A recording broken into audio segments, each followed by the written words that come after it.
Networks don't talk about it. Government can't tax it. But sports betting is a $200 billion a year business.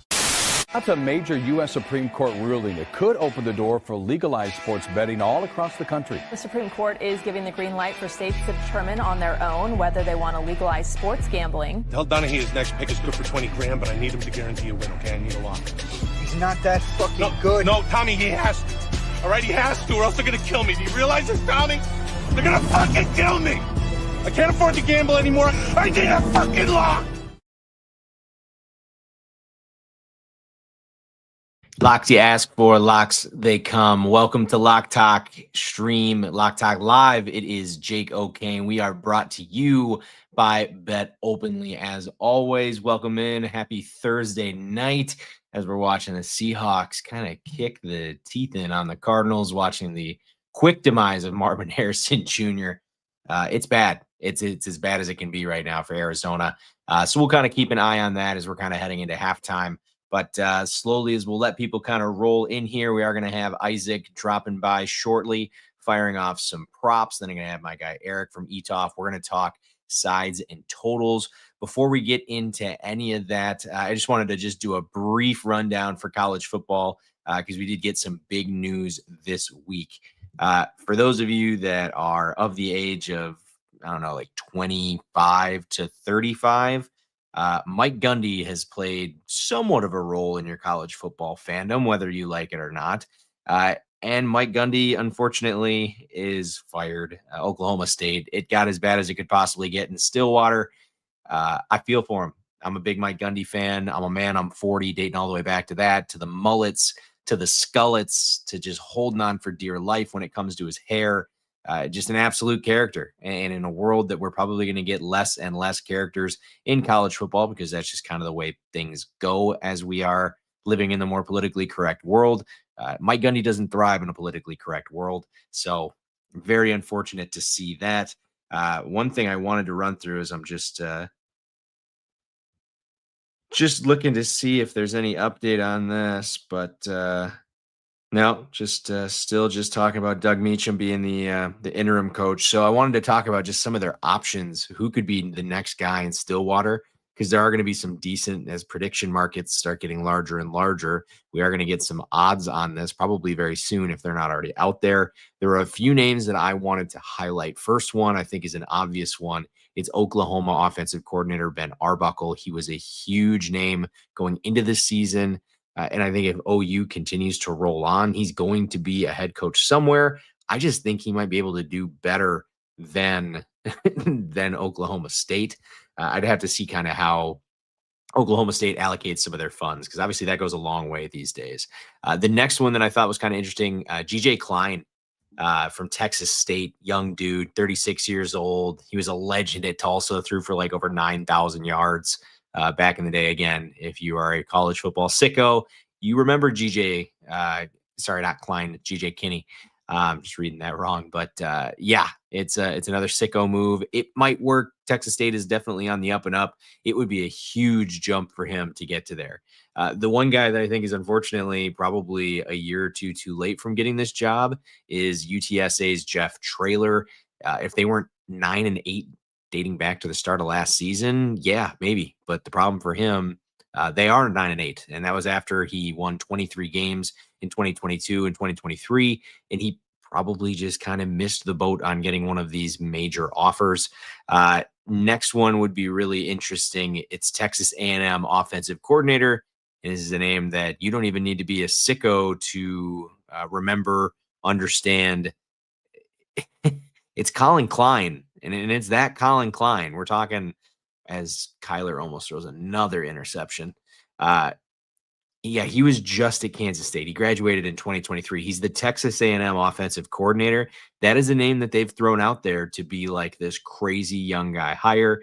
So I think Colin Klein would probably be the coolest. Ben Arbuckle would probably be the best get they could get.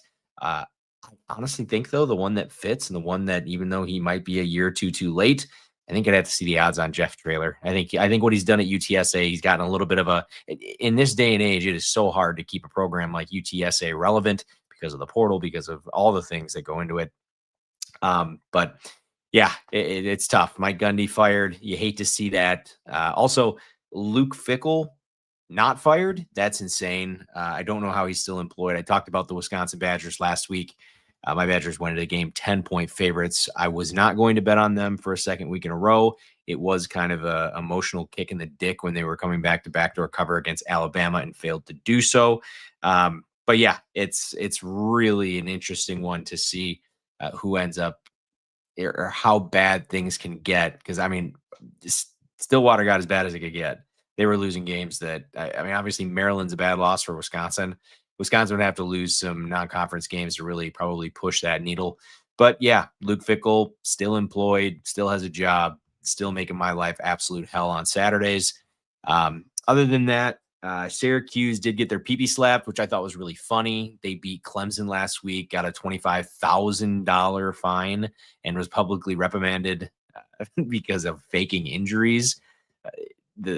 The ACC, I believe, or maybe was it the school? No, yeah, the ACC called it unethical and contrary to the spirit of the rules. With 9:25 left in the fourth quarter, the ACC said the action of two players and a coach, and I quote, were a clear attempt to gain an unmerited advantage by stopping the game in order to secure an injury timeout.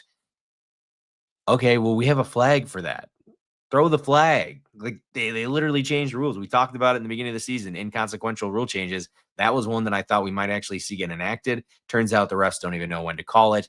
So yeah, long story short, Syracuse getting their pee-pee slap. They do not give a fuck as they beat the shit out of Clemson. And Clemson's in a very interesting situation. But like Dabo said, he's not going anywhere. And he's not kidding. If Dabo says something, I would absolutely believe everything that he's saying. So, but yeah. And then the last thing I got to talk about, and this is a straight apology to the University of Indiana for not believing in you and fading the shit out of you and putting a bunch of money on Illinois, which was maybe the worst bet that I've had in some time. It was never a game. And there you could point to a few things early on to say, oh, maybe here, maybe there. No, no, it wasn't a game. Illinois got absolutely smoked. And now this week, Indiana, I actually kind of like them. We're going to go through the college football lines here in a second. But yeah, definitely, I was very, very wrong. Sometimes there's not enough guys that are in this line of doing shit that like to put their hand up. Hand up. That was me. I was wrong. So, but before we get into college football, let me just make sure we got everything set here. So we're going to be sharing the screen. And if you know this dashboard, I'm sure many of you do if you've been watching this show at all. It is the BetOpenly dashboard. And for those of you that aren't familiar with BetOpenly, they do present this show. It is, in my opinion, the best way to bet peer-to-peer, the best way to bet, period, on really anywhere. Also, I just realized that I've got Friday, September 19th up there. It is not Friday, September 19th. But regardless, let's head over to the BetOpenly dashboard, talk about some of the games that are happening this weekend. Let me get this guy, see if we can't make that big enough to. All right. Go down there. Bingo. All right. Let's start with our Friday night games because we do have a couple of them. We're going to start Florida State and UVA. I really think this is a good spot for Florida State. This is a little bit of a flex spot if you're a Thomas Castellanos Heisman Trophy bettor, which I am not. You're going to like that situation for them because I think UVA is a very gettable defense. I don't think UVA has any sort of home field advantage right now. I would lean Florida State in that one. I'm not betting a lot of college football this weekend, and I'm not betting any of it tonight.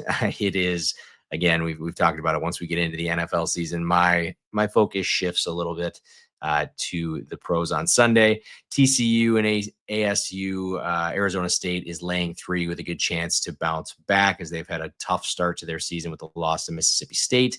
Oregon State and Houston is a good matchup tomorrow night. Oregon State is catching 13.5. They are really, really bad.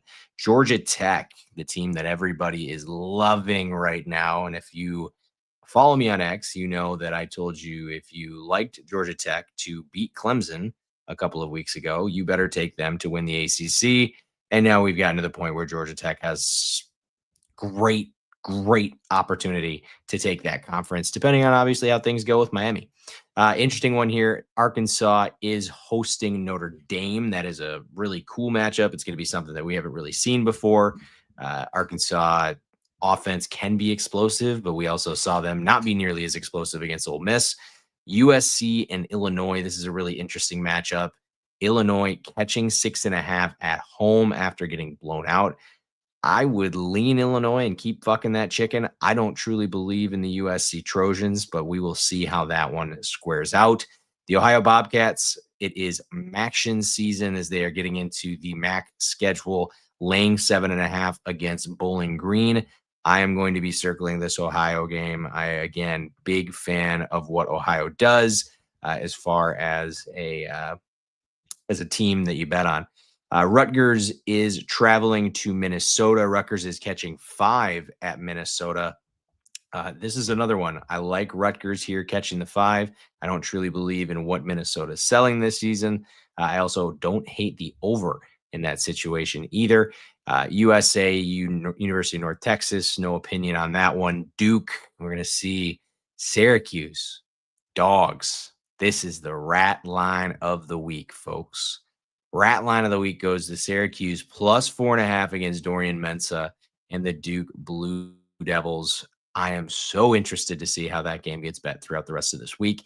Cincinnati, 4.5 point dogs at Kansas. I like Kansas in this spot.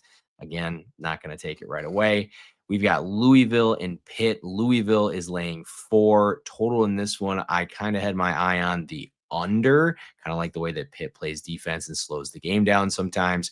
Kansas State and UCF. Kansas State is laying 6.5 total, 49.5. I did not have an opinion on this one. Kansas State has had a super disappointing start to their season. It's an interesting one with Kansas State. They obviously, Avery Johnson comes in as a guy that a lot of people believe could win the Heisman, and now we're looking at them as possibly not even being a bowl team. Very interesting story. Vandy is big time favorites against Utah State. I actually like them to flex some muscle and cover the 22.5 lofty spread. Problem is Vandy historically with Pavia at quarterback plays a little bit to the level of their competition, which is good when you play in the SEC, but then you play your non-conference games and usually play down. So Eastern plays Central, always a good matchup. Central's laying 5. Haven't got into my MACtion handicapping as much. We will wait until we get a little closer to our weekday action. Arkansas State against Louisiana Monroe. Nothing really to speak on that one. This is another interesting one. Ohio State is on the road at Washington, one of the hardest places to play in college football. And the Buckeyes get a touchdown and a half. It's going to be really, really interesting to see how that line kind of changes as we get closer to game time. I got to think that Ohio State is probably not going to get bet at 7.5 as heavily. So I could see that thing ticking back down to 7. Don't think we crossed that 7 threshold. Auburn is playing Texas A&M. Texas A&M laying 6.5. Auburn lost last weekend, looked okay. They just really got to figure out how to unlock those wide receivers because they have some of the best in the country and they can't seem to get them the football. Interesting one here. Indiana laying 8.5 against Iowa. I love Indiana in this spot. I do not believe in Iowa. We've talked about this many times, but last week it didn't work out for us. Ole Miss laying 2 against LSU. This is just going to be a fun one. I think I'm just going to end up betting the over. It's a 2:30 game. I very much see myself playing this thing if it's anywhere under 60. Rice and Navy, nothing really to talk about there. Miami, there is no line. They play the Lindenwood Lions. I can't believe they actually offer a money line on that. There is a line, 20.5, just no total. UCLA and Northwestern laying 6.5. UCLA is in a very funny situation. I don't know where they're going, but we're going to find out, I guess, together. Cal is going on the road to Boston College. Got to love it when Cal has to go all the way across the country. They are only 6.5 point favorites. I like Boston College in this spot. Definitely like them as an underdog pairing. Cal with absolute hell when it comes to travel. Utah is facing West Virginia in West Virginia. Again, big time travel spot. Utah laying 12.5, a lofty number. Liked what I saw out of Utah last week. We'll see how they fare against the Mountaineers. San Diego State laying 2.5 against NIU. Not much to think on that one. Akron rather against Toledo. Nothing there. Oklahoma State with a interim head coach is getting 3 touchdowns at home. I think we got to take Oklahoma State. Got to take Oklahoma State. We're doing a bet. I know I said I wasn't going to do it. We're taking 3/4 of a unit. We're going Oklahoma State plus 21 in a get back spot with the new coach or with the interim head coach. I do think with 21 points is quite ridiculous. And I don't think very highly of Baylor. I think Baylor is a very middle of the road Big 12 to, I would even say, lean towards the bottom sometimes. So I lied. We did end up getting a bet in there. So keeping it moving down the line, Connecticut only laying 3.5 against Buffalo. I like Buffalo outright in that game at home. New Mexico laying 15 against New Mexico State. That could be a blowout. Tulsa and Tulane, always an interesting game, but Tulane probably going to roll. Air Force, nothing much there to say against Hawaii. Tennessee is going to Mississippi State. Mississippi State, a touchdown and a half. And you can almost bet them 3-1 to win the game outright. Feels like a game that if Mississippi State's going to play it close, but I think I think that they'll take it outright. Liberty and Old Dominion, not much to say there. Kennesaw and Middle Tennessee, URI and Western. Arizona and Iowa State's an interesting one. We have been backing Iowa State this year, 6.5. I actually like Iowa State in the first half in this one. That's going to be something that I take a look at. Well, actually, I'm not going to get into that, so we don't have to worry about it. Memphis and FAU. Memphis is laying 14 in that game. I think Memphis actually covers that 14. Southern Miss laying 4. Yeah, nothing much here. Virginia Tech's getting 10.5 on the road against NC State. This is the one that I'm interested in. The Ducks are coming to Penn State. I lean Oregon because I really don't believe in Drew Aller and I don't believe in Penn State.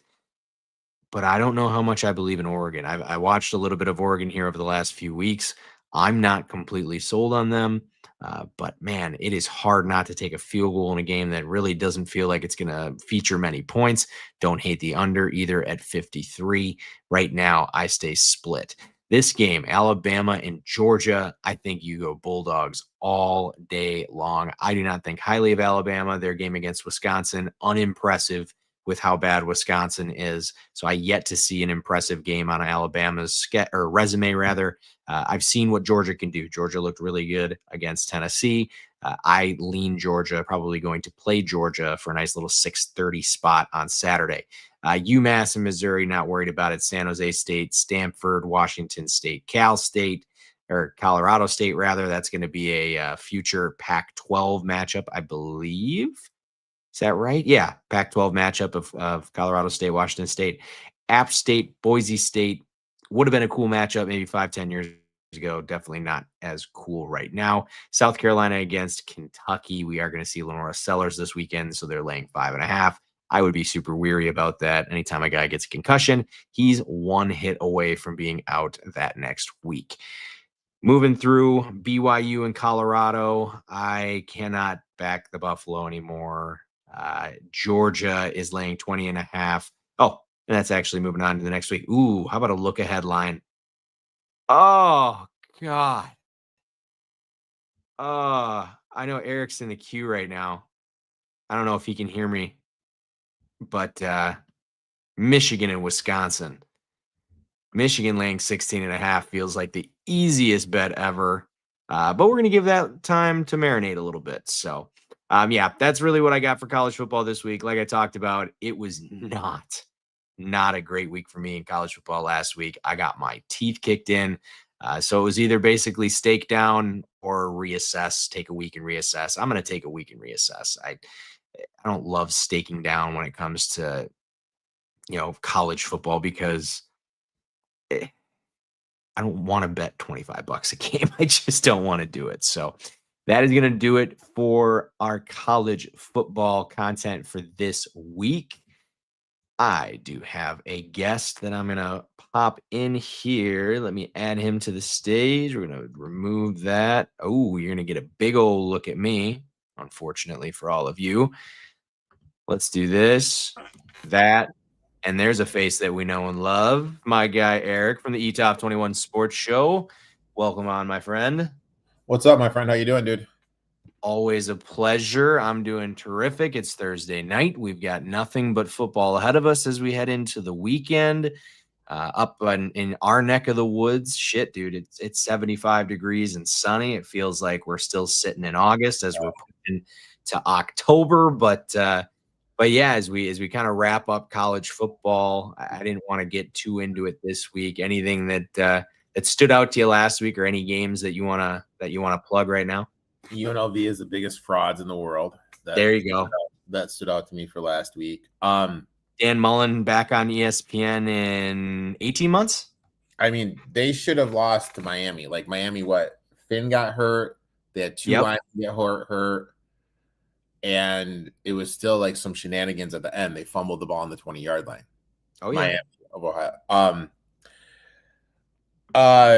I was away. I was visiting family, so that was the only game I was really able to watch. It's crazy. Sure. And EMU tried to give it away to Louisiana, but they're able to get it done.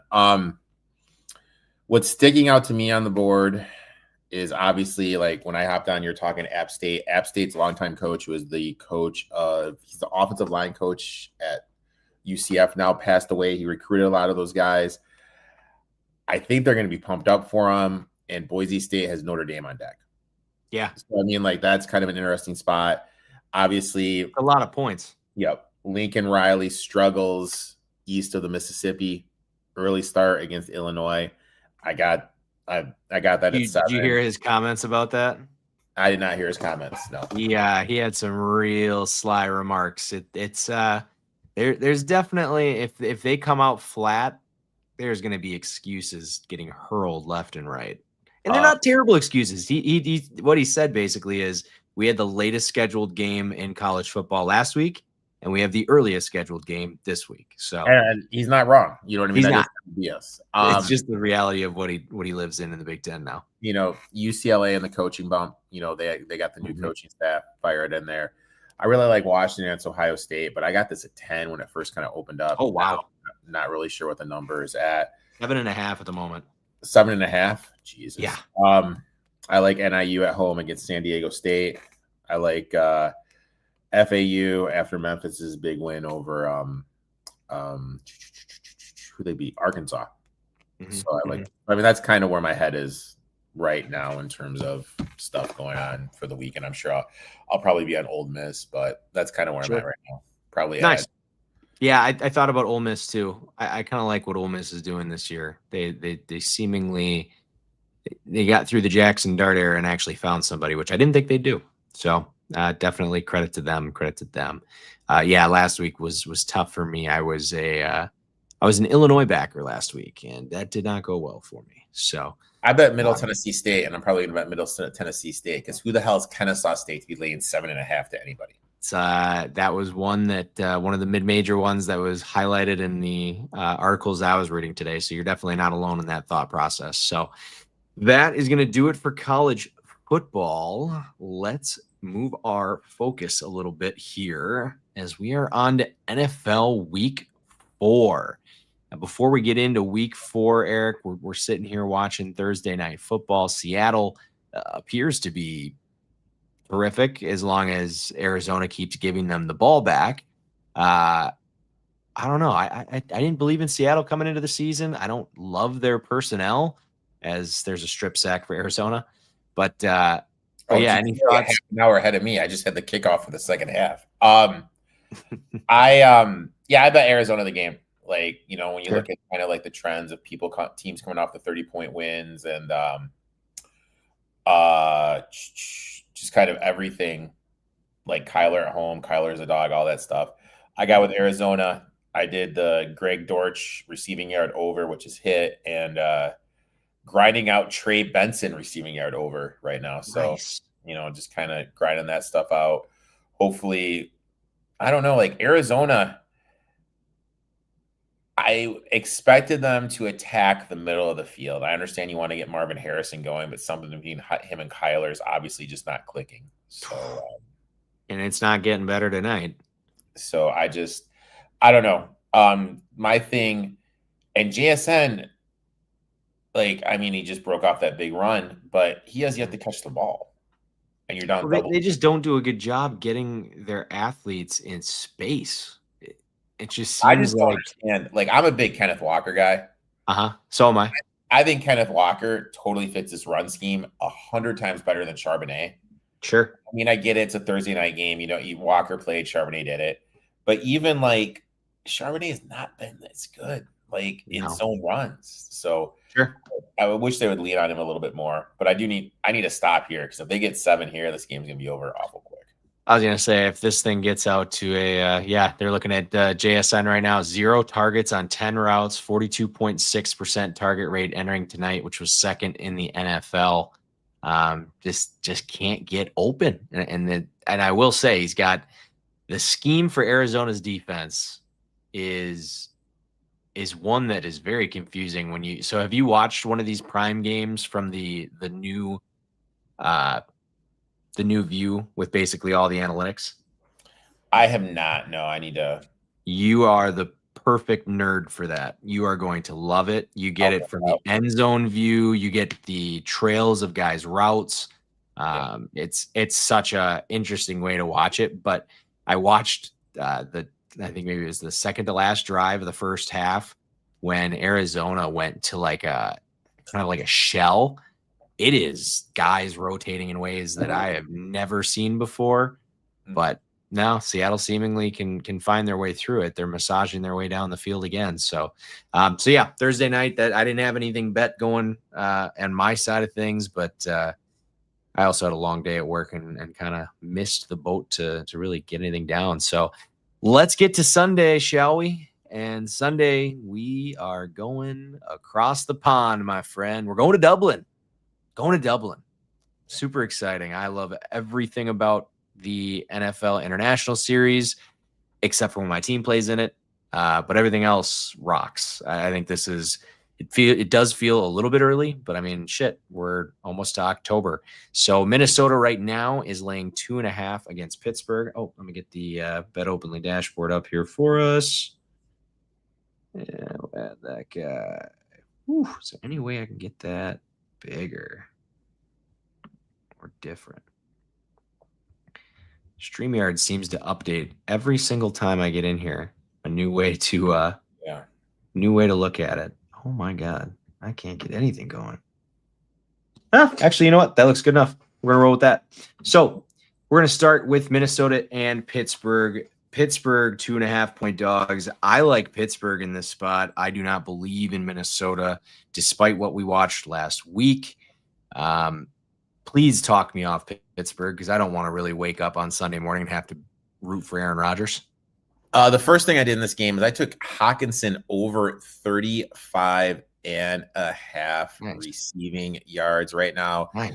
The Steelers ranked 20th in DVOA against the tight end, 27th against the pass overall. When you just kind of look at how they did to start the season last week, Hunter Henry, 8 catches, 90 yards, 2 TDs. Week 2 against Seattle, who really doesn't feature the tight end. They gave up 57 combined yards to Arroyo and Barner, is that how you pronounce his last name? Yep. Week 1 to the Giants, Rugert and Taylor had 36. They're averaging 61 yards per game to opposing tight ends. When we look at Carson Wentz, it historically leans on his tight ends. He's targeted the position 23% of the time over his career. Last week, Hawkinson, second on the Vikings with a 25% target rate, tied with Jefferson for the lead in receptions, finished second in receiving 43 yards. And then the flip side, when we look at the Steelers, 1 of 3 guys is going to be guarding the tight end. We got McQueen, PFF grade 30.9. That's 61st out of 65 linebackers in coverage, or Wilson, coverage grade of 29.8. That's 63 out of 65 linebackers. Or Elliott, the safety, is going to drop down. He has a coverage grade of 63.2, but it's very limited snaps, so I think that is a little bit skewed. So, I mean, it's just the matchup and Wentz just feeding it to it. I absolutely love it. I'm on the same way with you. I lean the Steelers here. I'm hoping this can get up to 3 over here at BetOpenly. Vikings are coming off a +5 turnover differential spot. Teams in that spot are just 38.7% against the spread the following week. Tomlin is a dog, 64.9% ATS. Minnesota is allowing 130 yards rushing per game. Steelers should be able to move the ball on the ground. Also, do we trust Carson Wentz to win with margin? Now, I know people are going to be worried about Justin Jefferson. Steelers actually 3 DVOA against wide receiver ones. This is just basically an overvalued Minnesota team coming off just like boat racing Cincinnati. I want the 3, though. I'm just going to be patient, try to get the 3 with the Steelers. Once it gets 3, that'll be my buy-in point. Well, the nice thing about that is over on BetOpenly, although it does show -2.5, I already have my action out there. When you move that line, whoops, does it let me pop this up? It may not let me do it in this mode. You can get BetOpenly -114. So I have Steelers -114, $80 wins $70. Yeah, I agree with you. I think Minnesota, I don't trust. You gave me 2 points. Once you gave me 2 points, I wanted 2.5. Once I got 2.5, I wanted 3. So I took 3. It's one of those things that you're playing overseas. In what world does Minnesota deserve to be laying multiple points in this scenario? I mean, yeah. You can kind of sit back and look at it. Minnesota looked uninspired against the Falcons, should have lost against the Bears. Mm-hmm. I mean, if they're 1-2 here, I mean, what is this line then? So right. I think you have one. JJ McCarthy has one different quarter. I mean, like it is a completely different perception on Minnesota if JJ McCarthy doesn't play that fourth quarter nearly as well as he did. Mm-hmm. It's completely different. The one thing I wanted to pull up here, what is the weather yonder? Because I don't think they play in a dome when they're playing. They're playing, I think, at the same location that they play the college games every year. And I'm almost certain that it rains every day. Dublin NFL Stadium. Here we are. So 60 degrees, chance of precipitation, right around 40%. Right around 40%. Not very humid. It's gonna be a good day for football, I'll be honest. Gotta love that for my my Irish brethren. Yeah, and the other part of it, and one that we maybe you and I aren't really we talk a lot of numbers. Sometimes we maybe overlook some of the narrative stuff, but it's Aaron Rodgers getting to face Minnesota. Yeah, Aaron Rodgers fucking hates Minnesota. Like he's been very on the record about that. So this is a personal game for him. Yeah, I agree. It's to me a very much it's Pittsburgh, and I'm taking all 3 points. And if I can't fill the whole thing, I may even take a money line. The money line's actually it's kind of tightened up. It was plus 135. It's now plus 128. So you can kind of see where those lines are moving. Moving down the line to Carolina and New England. New England laying 5 against the Panthers. I do have a prop in this one. What do you think of this game just from a game standpoint? When we kind of look at it, Panthers are coming off beating the Falcons by 30%. Teams after a 30% win, 46% against the number. Panthers allowing 137 yards per game. Patriots offense, do we trust them to win with this much margin? You know what I mean? Like this a lot. Besides May, this offense has been putrid. They haven't been able to get that connection with Diggs going. I know Butte had like one good game, and Vrabel doesn't trust Trey Henderson. Trey Henderson looks slow to me. Stevenson is fumbling, and Antonio Gibson isn't a running back. So in terms of sides, I'm passing. I guess the Circa guy came out and he said he expects over 50% of the handle for the Circa contest to be on the Bills. Sure. If you really wanted to be, hey, you know what? I'm going to think a little different. You know, Patriots are a team. Like I'm in the Circa, me and my buddy Brad, like we split it. Mm-hmm. We had a discussion between the Patriots and Raiders. That was because our motto is we try to get rid of the shitty teams and save better teams. Well, you have to pick your spots. Everybody last week, you take Green Bay, you take the 8-10 point favorites, but you can't do that every week because those are a lot of the same teams. I mean, there's so much strategy. Last week we took the Bears. You know what I mean? Like, and we were able to get that done. So we're you knock the Bears out, and when are you going to want to bet the Bears again this season? Probably and the never. Main thing with Circa that people got to remember is, and if the Thanksgiving starts as a week, you know what I mean? Like, so you just got to be smart. I know a lot of people are going to go to the Bills. You know, if the Saints could do it, I mean, that would be awesome. But Yeah, I just don't think. I think the Bills are going to definitely be a auto bet for a lot of people. Fun little one if you're looking to bet aside in this one. The Patriots, dating back to last December, have gone 10 games where they just rope a dope it. They cover, then they don't cover. They cover, they don't cover. They cover, they don't cover.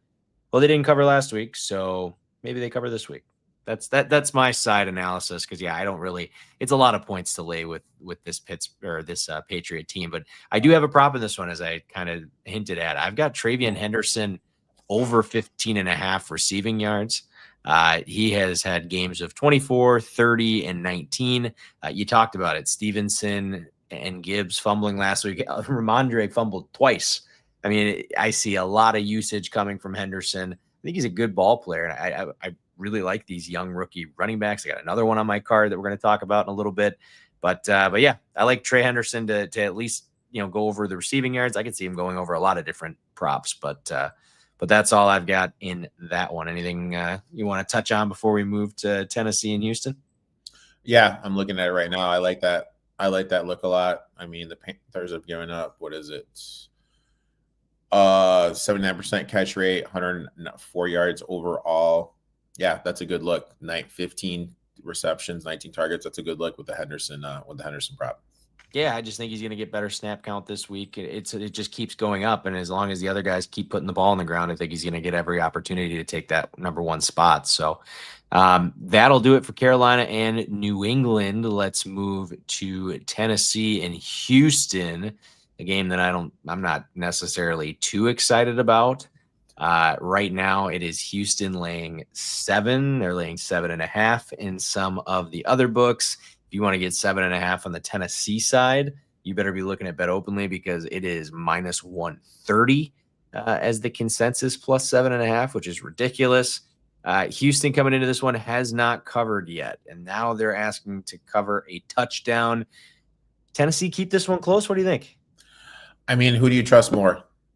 Titans plus 7, Tennessee, Texans minus 7.5. Like which one do you trust more? Both offenses are broken. Titans defense struggle against the run. Sweat is out. Can Nick Chubb finally bounce back, get it going? What Nico Collins is I'm going to get? I don't have the numbers in front of me, but if you look at it, what he did last year versus what he did last year, night and day.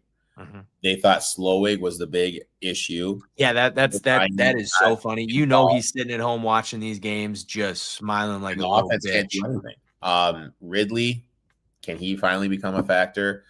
The interesting thing was Gardner Johnson was cut. Is there like some sort of locker room issues going on with the Texans? CJ Stroud, you can tell he's like getting all these sacks that are happening. He's rushing through his progression.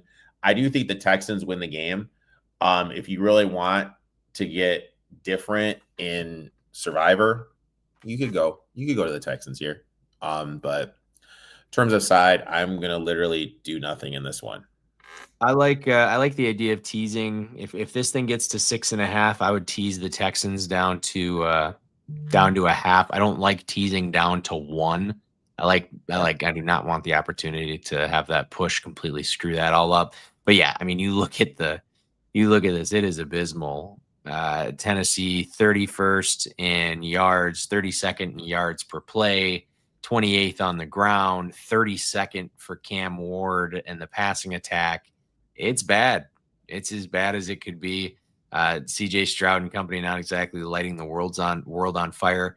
They did have a little bit of an uptick as far as their rushing attack. And the guy's name is escaping me right now. That came on. Oh God damn it. Who is it? For the Texans? For the Texans, yeah. Marks. Yes. And his props were all down. Marks, yeah, and his are just starting to show up. They got him to score a touchdown plus 320, but I don't see anything else available. So yeah, that'll be an interesting, to see how him versus Nick Chubb goes. But this is Houston. I mean, this is kind of your season at this point. You start 0-4. You're done. Even then, teams that are 1-3 make the playoffs 8% of the time. Yeah, I mean, even then, you're already so far behind the 8 ball. They're already against the 8 ball, and I mean, I went on a little rant on my show last week. Their window's closed. They're done. Like honestly, their window, it's over. That's tough, man. I mean, that just tells you how the NFL is. It was a basically 1 year window, and it's closed. So, all right, we'll leave those two stinky teams to bed. Let's talk about a not so maybe stinky team that beat what looked like a stinky team last week. Cleveland is going to Detroit. They are currently 10-point dogs. Total is 44.5. I lean to the under, a little worried that Detroit could just go off the rails and explode again. But what are your thoughts on a side or a total in this one? I've got another prop. So this is kind of a game that I was looking to fade both teams. So I'm not going to do anything in terms of side. Obviously, if you want to play the Lions and Circa, I get it, but that's another team that I'm going to look to be saving. The really thing I want to do here is the Tigers. Jesus, the Lions really struggle defending the running back in the passing game. I was actually going to look to play the over for a running back, but you don't know who's gonna get the work. Judkins came in, saw the majority of the snaps. Sampson only played 8% of the snaps. Ford led the running back room in routes ran and receiving. But do I really want to count on Jerome Ford in the passing game? So I'm not in a rush to bet it. The one thing is Dan Campbell's a dick. He's not. Sure is. The difference between him and Sirianni is everyone thinks Sirianni's a dick. Sirianni is content with just turning around and handing the ball off and letting the game bleed. Yep. Dan Campbell, no problem doing that. Dan Campbell has ADHD. He cannot do that. Dan Campbell's like, you know what? F it, dude. 56-21. Let's go, bitches. You know, he'll step on your throat. He gives two shits. Yeah. No, he definitely does. I mean, what did he say when he first got hired? They were gonna. Oh, what the hell was his weird quote that he said about throats? I don't even remember. It's been too long. About their kneecaps or some shit. Yeah. Oh, yeah. They were biting kneecaps. That's what it was. They were biting kneecaps. Well, that's kind of the team that they've turned into. Well, it's funny you talk about the running backs. I like Quinshon Judkins from what I've read in the Cleveland realm of beat reporting and things like that. Judkins was a scratch in week 1, had 10 carries in his debut, and we saw him get 18 against Green Bay. It's a good trend. But the big thing, dude, one other player carried the ball last week for Cleveland. That's it. Like they kind of told us last week that Judkins is the guy, and everything that I'm reading this week, he's continuing to get the practice reps. The recipe to beat Detroit is keep them off the field. If you can keep the offense off the field, that's how you keep this thing within the number. And I think feeding Judkins, and he's the kind of bell cow back that 13.5 carries is what I'm rolling with. Going over that number. So, it's funny. Funny you mentioned running backs. He's coming in as a rookie, and this is really hard to pick up the pass blocking and everything, and he's doing it fine. So it's kind of amazing what he was able to do. He was on my big board. I do all the little rankings for the draft and everything. He was my second running back right behind Judgy, and he so far is living up to it. So, and is living in 100%. 100%. Yeah. So let's move past this one because I've got 2 props in this game that I'll touch on those before we go sides and total. First one I wanted to look at was one of probably the hottest props we've seen this week. Maybe that's just my eyes or maybe that's my algorithm. Jackson Dart took it over 34.5 rushing yards. My mind keeps snapping back to a young Josh Allen. I believe it was against your Lions. That he kind of ran crazy as a rookie. LA's defense 8th in DVOA, but they've allowed the 2nd most rushing yards to opposing quarterbacks. And Dart rushed for 1,500 yards in college, and he probably would have been closer to 2,000 if the sacks didn't count against him. So I like Jackson Dart over 34.5 rush yards, and I also like Omarion Hampton to go over 65.5 rush yards. Najee tears the Achilles. The Giants, they've allowed 153 rushing yards per game. 32nd in opponent rushing DVOA, 100+ yards for him is plus 400. I'm going to be thinking about that come Sunday morning. But I like Hampton and Dart to clear their rushing totals in this one. What are your thoughts in this game? What stands out to you? Dart against the Minter defense. Minter is going to be a head coach next year in the NFL. I mean, his rise with what he's done at every level. Are they going to be able to get Neighbors the ball? The box score is really, the final score is really confusing. If Gano plays, I think the Giants cover against the Chiefs on that Sunday night game. Andrew Thomas was on a snap count. Is he going to be on a snap count in this game? Missed the second half. Are they going to be able to protect? Can the Giants generate some pressure against this Chargers offensive line? I really, really want to take the Giants here, but I want the 7. This is one of the teams, I think this is the quote unquote flat game. But my one worry point is, remember last year, it seemed like everyone, all the sharp guys, were always on the Panthers week to week. Absolutely. Don't the Giants kind of give this vibe this year? They do. Well, it feels like I've heard them every week. I think it was like last week I had Kansas City teased down, and all week I heard that my bet was cooked. I was on the Giants Sunday Night Football. And I mean, like I said, that game with Gano not being able to go. Right.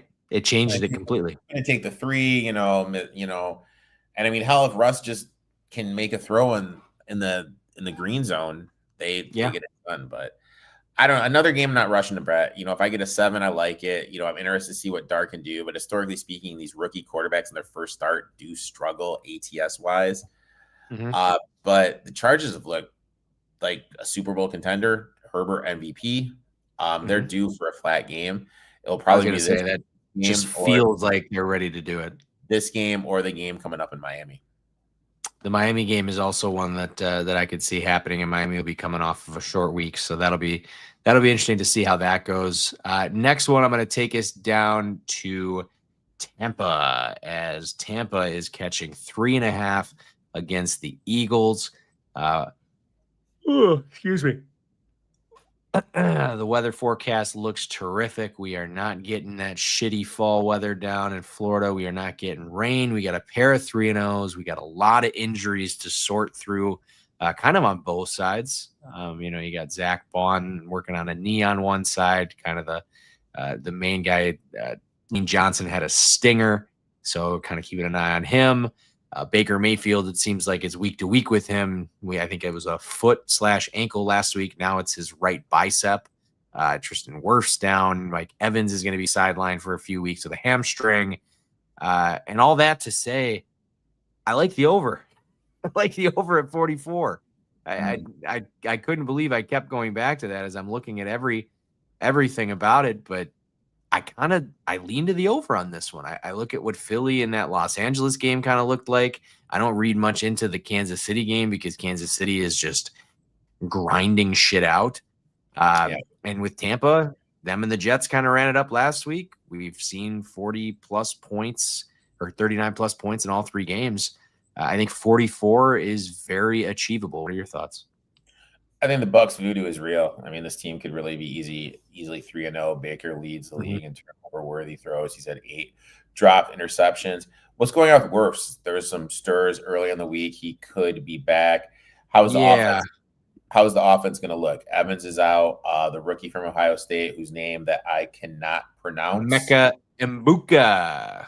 He's banged up. Godwin is questionable. He should be back. What is he going to look? Yeah, I was going to say it sounds like Godwin, but what is 60 to 70% of Godwin these days? You know what I mean? And the weak part of the the Eagles defense is that third wide receiver. Nolan Smith out. Lane Johnson exited the game early. Look, this is one of those things. Oh wow, Marvin Harrison catches the ball. That I don't want to get involved. Refreshing. I'm really not hustling to bet this game. This is one of the ones where I'm just kind of sitting back, hands off. If the Bucs do win this game, I am waiting to fade the Bucs in the right spot. I think the Bucs are insanely overvalued, overhyped. Sure.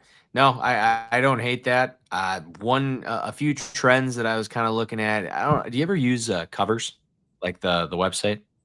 I used to be oh dude, what the hell is that? Sorry, I was watching a disastrous flea flicker. Oh god, what the hell was that? I used to be a staple on the old message boards back in the day, but dude, the covers message boards were good good fun.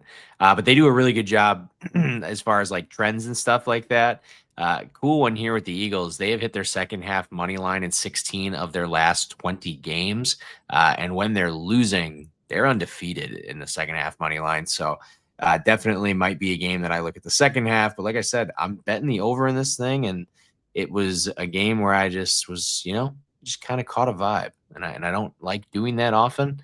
But I look at an Eagles team that is wildly underperforming on offense, like to the point where people are really concerned that Jalen Hurts may be a running back after all. But hey, I think they're due for some positivity when it comes to the offense, and when it comes to Tampa. Tampa's been good. Baker's health obviously ends up being a huge thing if he's not healthy come game day. But no, that's all I have there. Oops, I crashed my BetOpenly tab there. Let's get back to, we're going to have New Orleans and Buffalo, man. This is another stinker. Anything in this game? I got nothing for Buffalo. I got something in this game. I just Oh, got. yeah. Tell me you're taking the points. I gotta find my notes. Just give me 1 second. No, take your time. Where is my notes on this freaking bad boy? Because I got some juice on this one. Okay. Love to hear it. Here we go. Teams coming off a 29-plus point loss, 55% against the number as a dog, 58.9 as a road dog, 60. When it's in the first 4 games of the season, it is 69%. Okay. When a team is on a 3-game losing streak, ATS, they cover at 54%. When a team is 0-3 straight up and 0-3 ATS to start the season, they cover in game 4 at 58%. So we have 20 years of trends telling us to take the Saints. When we look at it, Bills are 29th DVOA against the run. I think the Saints with Miller and Kamara should be able to get the run game going. Last week, the Saints special team shit the bed. I mean, if you just kind of look at the game, Rattler did okay. Their defense limited Seattle. The Seattle really didn't move the ball. And they're 10th DVOA against the run. The Saints are. And the Bills are a running team. They're going to lean on Cook. I think the Bills, with what's going on with the Ravens and the Chiefs, I think the Bills mode right now is we get a lead and we try not to get hurt. Yeah. So I love it. So give me the plus. What is it at openly right now? Right now, you are looking at 15, so you're getting all of 15 points. And I honestly feel like that's something as we get closer to game time, you might be able to get better than that. I think it's Pinnacle got up to 17 for a cup of coffee. Whew. 17 that's a sexy number to get. But I missed out on that, and I'm hoping that somewhere, some way, I can get to it. I'm looking right now, and the best number in the market is a 16.5. So yeah, to get up to 17 would need some heavy smart money going in that direction, or heavy public money. I guess we'll see. Washington at Atlanta is where we're going next. Are we gonna see Jaden Daniels this weekend? We don't know. I mean, it's just like my thought on that is there is a picture of him, and you can clearly tell he's walking with a knee brace. Sure. If you're walking with a knee brace, that tells me you're not going to be playing football, that you need that support. I gave this one out earlier in the week on my show. I'm not sure what the line is right now. I took the Falcons plus 1.5. Gambling, still sitting. Buying low, selling high. Just got blown out by 30 points to the flipping Panthers over the last 20 years. Teams that have lost by 30 points cover the spread 55.4% of the time. And then there's like this weird trend I found that teams buying low, selling high, teams that are coming off losing by 17, playing a team that came off by winning by 17 or more. The team that lost, and the 60.9% of the time they cover. Ultimate buy low, sell high. Falcons are averaging 2.7 sacks per game. Can the Commanders protect? Stary Carey's banged up. Noah Brown's banged up. McLaurin may not even play. And the Commanders really lack playmakers, especially on the outside. AJ Terrell could be back with his hamstring injury. Boosters, the secondary. Washington, when you look at their DBs, 96 and 91st. I think this is a great just game for Michael Penix and Drake London to quote unquote get it going. Commanders are giving up 100 yards per game, 4.2 yards per carry. Bijan should be able to get it going on. They got the Commanders have 5 starters on the IR. Teams coming off a shutout that are underdogs, 62% against the number. Dan Quinn, 41% against the number as a favorite, 32 as a road favorite.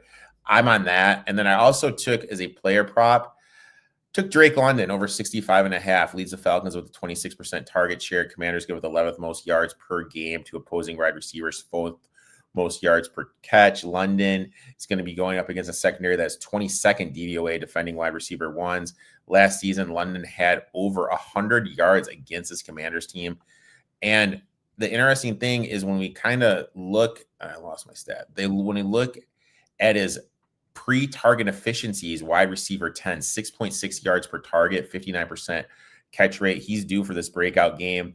Look at his splits. Indoors, he averages 92 yards per game. Outdoors, only 68.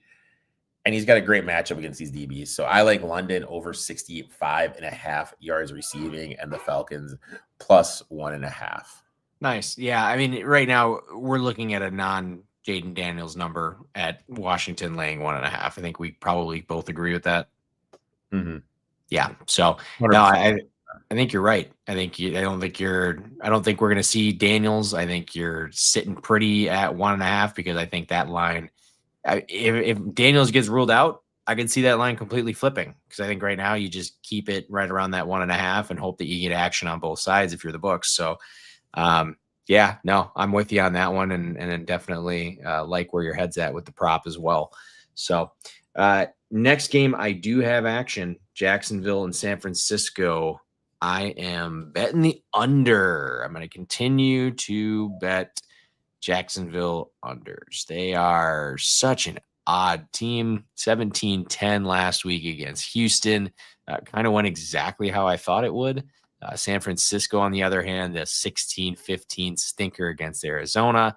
To me, this is a perfect game of teams just piss pounding each other in the trenches and this clock just continuing to run. Weather in San Francisco is not going to be a problem, but yeah, I like under 47. I feel like I got a good number at that. Yeah, I don't know what to do here. I'm just probably going to sit this one out. Bosa hurt. Cone can't stand Trevor Lawrence. Brian Thomas is MIA. When they're not being utilized. 49ers, a million injury. Jags offense looks broken. I'm just going to sit this bad boy out. Yeah, fun fact too, San Francisco talking about getting after it early. They've covered the first quarter and spread of their 15 of their last 20 games. But the problem is Jacksonville has covered the first quarter spread in 13 of their last 20. So both teams getting after it early might be worth a first quarter overlook, which no fucking way I'm betting that with the under. But yeah, not much I want to talk about in that game. Injuries are kind of what we're looking at as we get closer to game time. So I'm just looking to see. Yeah, so Brock Purdy was a limited participant in practice. So see how that rolls as we get a little closer to game day. But yeah, going under 47 for myself. Next two games, I don't really have action in. First one, Indianapolis and the Rams. Indianapolis catching 3.5. I can't believe I'm about to say this, but I think I'm ready to back Indy. I lean Indy. I'm not going to bet Indy. Do you got action this? Indy feels like a bet you would like. I know I got nothing here. I mean, I got my Blue Horseshoe boys at plus 400 to win it. Sure.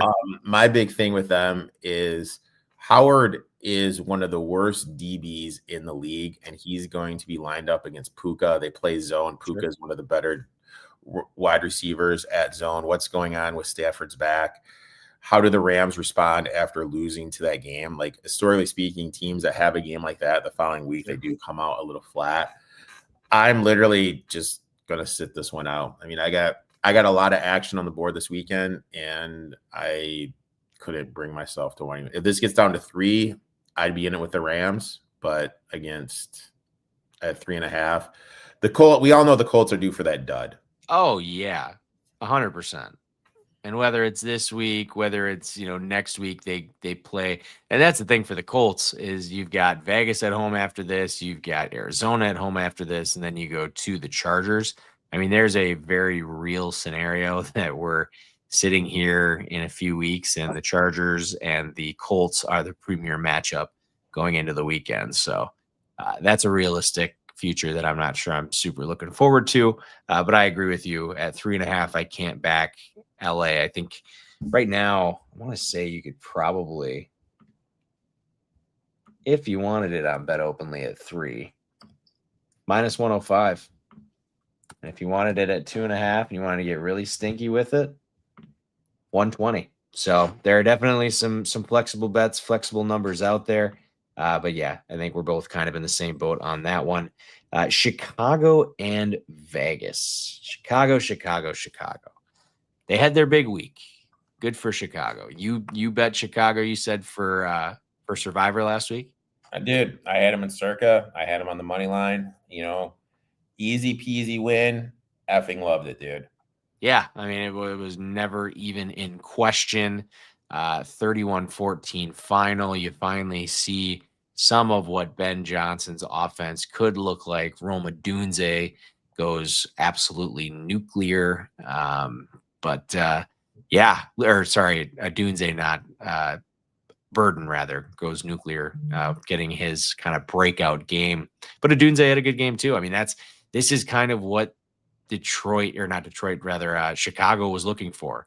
They still, however, can't get the freaking run game figured out. That's just an absolute mess. But they finally were able to throw the football. Caleb Williams, 300 yards, 4 touchdowns, is every Bears fan's wet dream. And to do it against Dallas, like, dude, you would not. I'm in the Chicagoland area, and it is unfathomably brutal here right now. Oh, I couldn't even imagine. And it's funny because of where they were a week prior, but yeah, I don't really lean Chicago in this matchup. I was a little bit high on the Raiders coming into the season. I thought they came out week 1, looked really good. Obviously, week 2 looked really, really bad. So I don't know what Raiders team I'm getting. I love the Raiders here. Okay. I bet Raiders in Circa. I bet the Raiders on the money line. I lost my notes. Give me 1 second. I'm sorry. If you're that heavy on them, I'm adding that to my card. All right. So Cowboys were moving the ball last week. They had 4 turnovers. Most of them were in the red zone. They lost CeeDee Lamb early to injury. Look at this Bears defense: 24th DVOA, 22nd against the run, 26 against the pass. They're without their top 2 DBs. They're playing the Raiders team on the fast turf at Elijah Field. Williams struggles versus the pass rush. Cowboys have no pass rush. Now he's facing Matt Crosby and the Raiders pass rush. I think it's going to be a tough game for him. Also, I think the Raiders are finally going to be able to get Aston Gentry going. I think this is going to be the Aston Gentry breakout game. Good. I need it for his futures. Geno Smith excels in indoor games. Oh, shit. Excels in indoor games. Last 3 seasons with Seattle, 13 games indoors, 30 TDs, only 5 INTs. That's a 60 ratio. Passing rating is 110. Completion percentage 66. Now when we look at outdoor games, 43 TDs, 31 INTs. That's a 3-to-1 ratio. QB rating drops down to 89.7%. Outdoor conditions, rain, wind, lower efficiency. Indoor control games, he balls out of control. Bears defense has numerous injuries, giving Smith a huge edge here. Dude, fucking A, dude. Like, Arizona's going to look back at this game and they're just going to be shooting themselves. Media loves the Bears. Dude, like, some people are legitimately saying, like, they could make a Super Bowl run. What?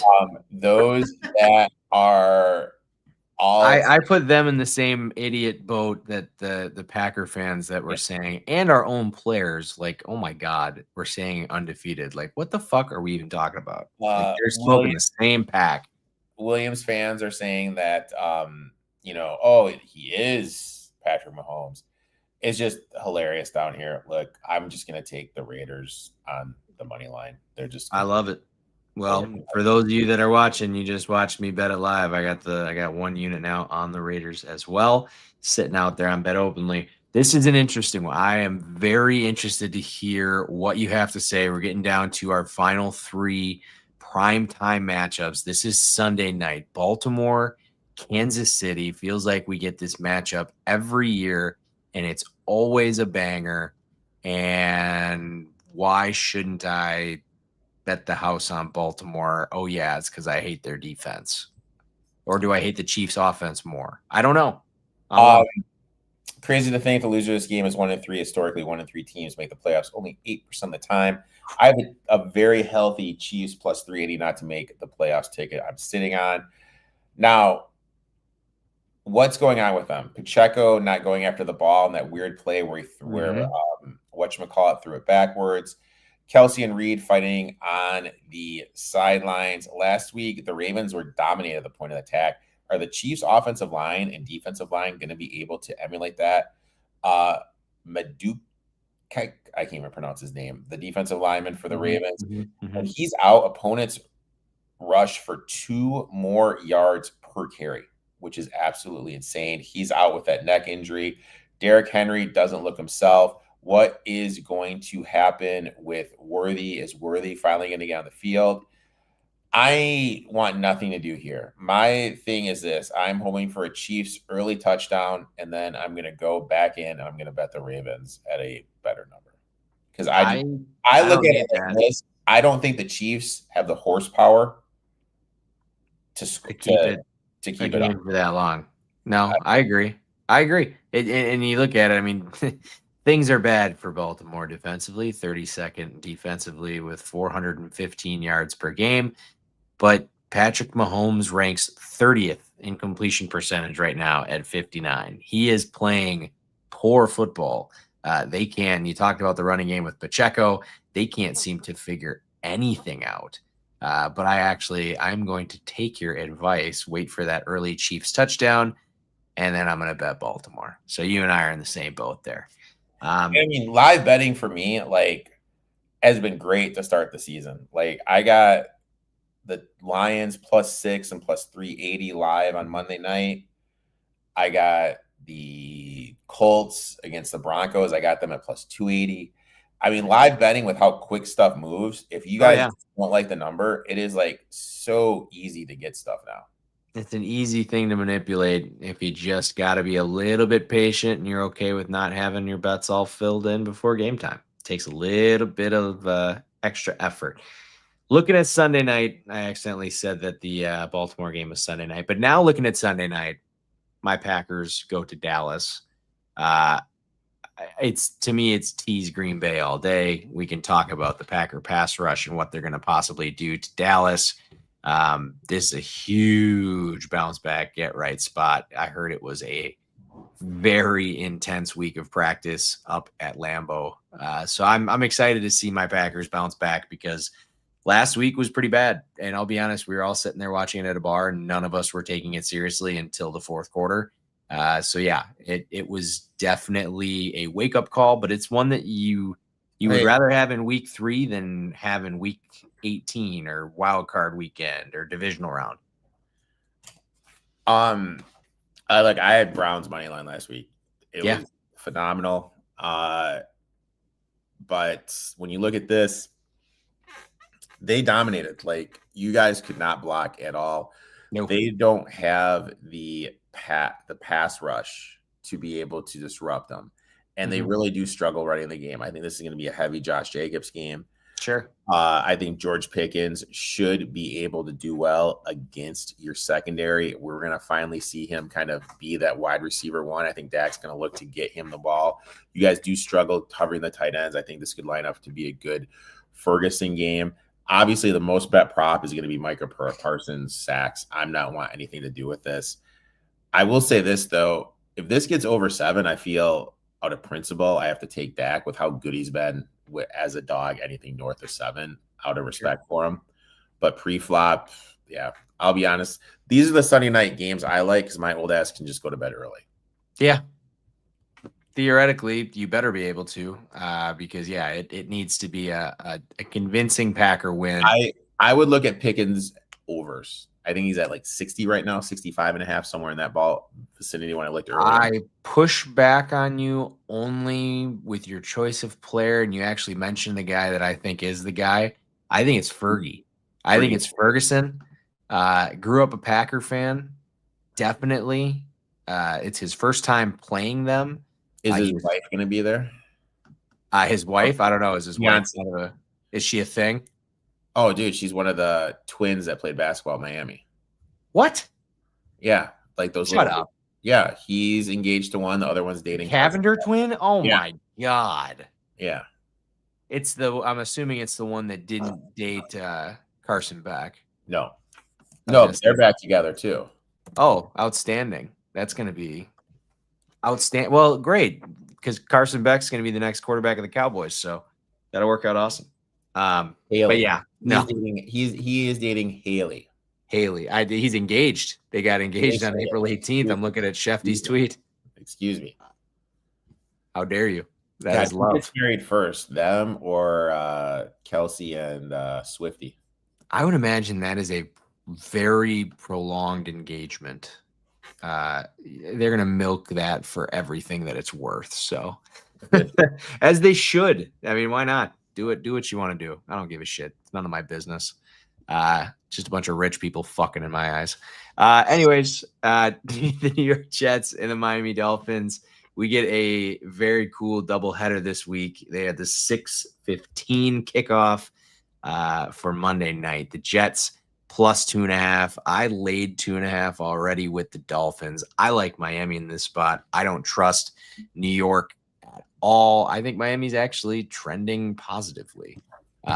So what do you think of this one? Oh my God. Do you want to have a little t-shirt bet on this game?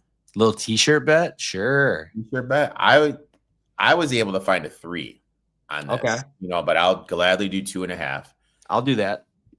Everyone throws to a 56% against the spread. Sure. As a favorite.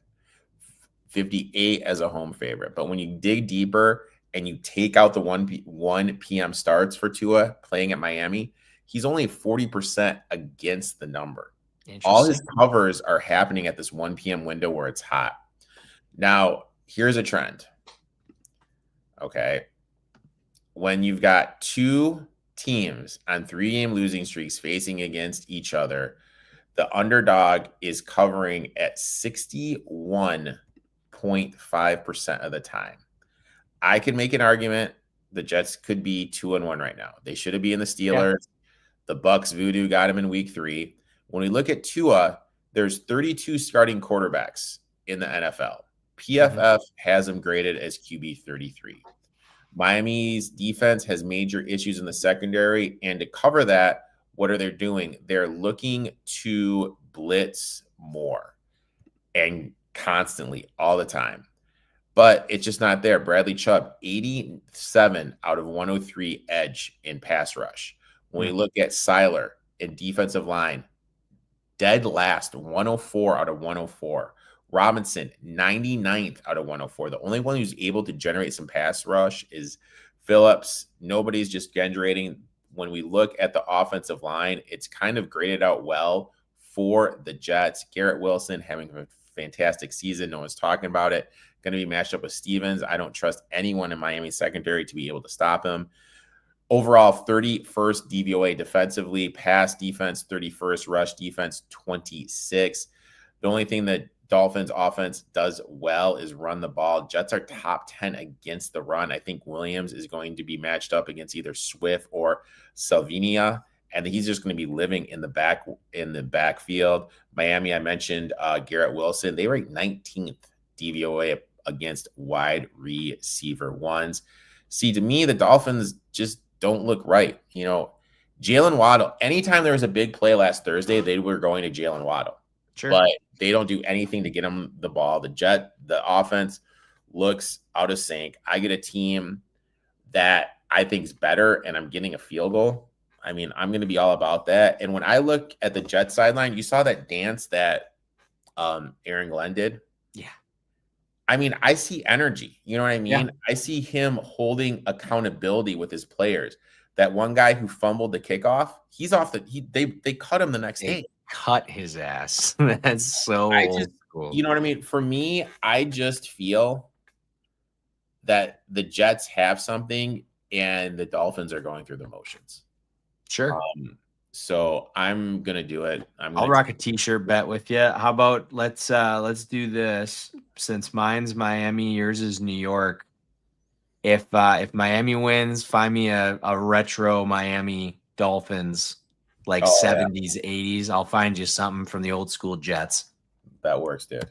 Awesome. Well, we got a nice little mayor's bet there. One thing that I do want to talk about, and I've actually got it up on the screen right now, is I'm actually going to be betting the second half total over 22.5. Now, fun little fact on this one, the Dolphins have hit the second half game total in their last 6 home games dating back to last season. The Jets have hit it in 8 of their last 11. So I'm going to be rooting for some second half chaos in this one. That's going to just be a $55 bet to win just over 50 for myself. But adding stuff to the board as we go here. Last game of the night. Let me pull it up. Da, da, da, da, da, da.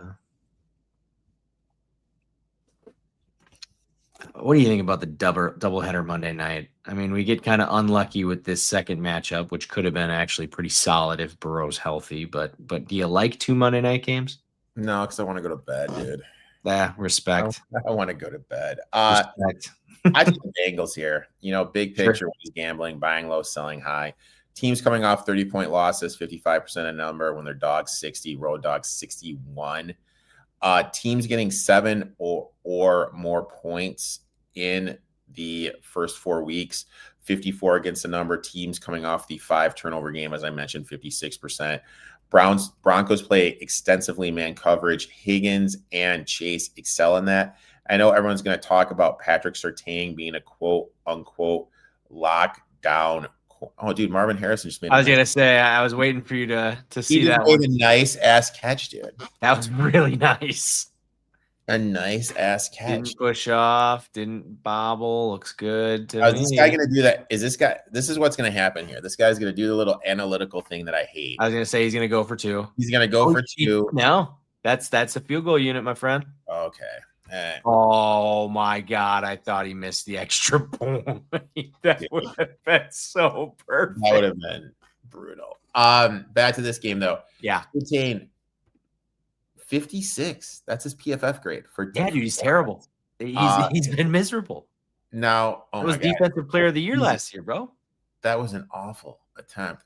Nick's has regressed. Tape shows his limitation. He's PFF graded 36 of 36 quarterbacks. Worst in the league. Missing wide open wide receivers. There is zero excuse. When you rewatch the Chargers game, because I had the Broncos +3 last week, pushed it. There was 3 times he had a wide receiver wide open streaking down the sidelines, and he just missed them. I think this could be a bounce back game for Chase Brown. Broncos 31st DVOA versus opposing running backs in the passing game. Broncos defense elite last year, 14th DVOA. I know that's still good, but not what we're expecting. Right. I don't like what I see from Peyton. I don't trust Knicks to win with this much margin. And look, I say it all the time, buying low, selling high. Is there a team lower than the Bengals right now? I expect a bounce back. And we had this game last year. This game was an end of the game last year, and it was a tight game. Came down to the overtime. So it was a 30-24 overtime win for the Bengals. It was, I remember, because it was a crazy fourth quarter. I had the over in this game, and going into the fourth quarter, it was 10-10, and I thought I was cooked. Not cooked after all. Ended up being one of my favorite games that I probably watched last year. Dude, like, when I bet, I don't get pissed. I just talk about how dumb people are. And for me, that was the ultimate. Like, what are you doing? How dumb are you? Sure. And yeah, I think I had like some Chase Brown props in it, and like they kept on feeding the ball to what's his face, T Higgins. It was But I mean, McLaughlin. Higgins had 3 TDs that game. I'm looking at it right now. Oh yeah, 11 catches, 131, 3 TDs. Not bad at all. Well, they just came out and Burrow threw the ball 50 times for 400 yards, 3 touchdowns. I mean, but this was a game. The reason I was actually more tuned in, I remember I did have the over, but I also was chasing a Bengals playoff ticket that never came home. So I thought this was one that was going to help bring that there, but it didn't happen. So, but no, that's pretty much all we got. That's a long rundown of everything there is in the NFL this week. A little bit of college football sprinkled in there. Love to see over 2,700 of you in the stream. Appreciate you coming on there, Eric. Let the people know where to find you on a weekly basis. Etoff21 Sports on YouTube, on the X. I'm there tweeting, streaming, saying some stupid stuff. A nice little, I know it's not National Tight End Day, but a nice little tight end parlay is for Kincaid and Hawkinson, both to get in the box this weekend. Plays. I like that. Plus 985. Ooh, 10-1 for a couple of tight ends. I don't hate that even a little. Oh my God. Sam Darnold almost served one. I don't think your bet is dead there, my friend. I think there's a lot of. Dude, you're ahead of me, man. Like, yeah, well, don't worry. I'll leave it alone now. You don't have to deal with it. You're like ahead. This is like, so just to like my mom. Oh Jesus, is a hoops head. Like with all the basketball, huge hoops head. Her and I will talk during games, and the feed in Mount Pleasant, Michigan, is ahead of the Chicago feed by like a significant amount. Oh boy! And she'll be like watching the Michigan State game. She'll be like, "Oh fuck," you know what I mean? And then yeah. Oh, dude, the worst is so for baseball season in Wisconsin, we have to. So it's FanDuel Sports Network. Yeah, and it's not available on YouTube TV, Hulu TV. You have to get the subscription, or you have to have it on cable. So there's only 2 sets of people that are watching those games. And most of them are stealing their parents' cable. Personally, I'm a whore, so I obviously pay for the subscription. And it's on almost a 30-second delay versus the actual cable. Dude, I have had so much of this awesome season spoiled for me. It's not even funny. I mean, the Brewers, dude. I mean, props to them, dude. Like, I brought up a couple of 96 wins, man. Tied a franchise record. I will say this. My effing mother, like her and her friend Sherry, they grew up together. You know what my mom is effing doing in November? What's that? Oh, shit. Her and Sherry are just going to drive down to the Metro, take a nice little flight out to LaGuardia, and they're going to go to that thing where Duke, Kansas, Michigan State. Oh, the Coaches Classic? Yeah. That's sick. Laura and Sherry, just 2 75-year-old women. I was gonna say those gals got to be nice 70s. That's gonna be a blast in the Big Apple. Just living it up in the Big Apple, watching a little college basketball. So good for her that she's actually willing to get off her ass and actually do some of that. Usually that's about the time that parents start shutting down. So love that. So. All right, that's it for us. You can find me on X at _O'Kane __. I appreciate you all for tuning in. Make sure you take a look at BetOpenly, the only place to bet football this weekend. That is where all of our lines come from. It's where we're using the dashboard. Make sure you're signing up using my promo code that is in my X bio. That way your boy's getting some kickback because I need some kickback. I got my fucking teeth kicked in last weekend. So appreciate everybody. We will talk to you next week. It sounds like probably right around the same time. Did get a promise that Propsterdamus Isaac will be with us. Long day at work for the guys. So thank you very much, Eric. I will talk to you soon, my friend. Have a great weekend. Good luck with everything. Hope everything goes well with you on all fronts. Thanks, my friend. Talk soon.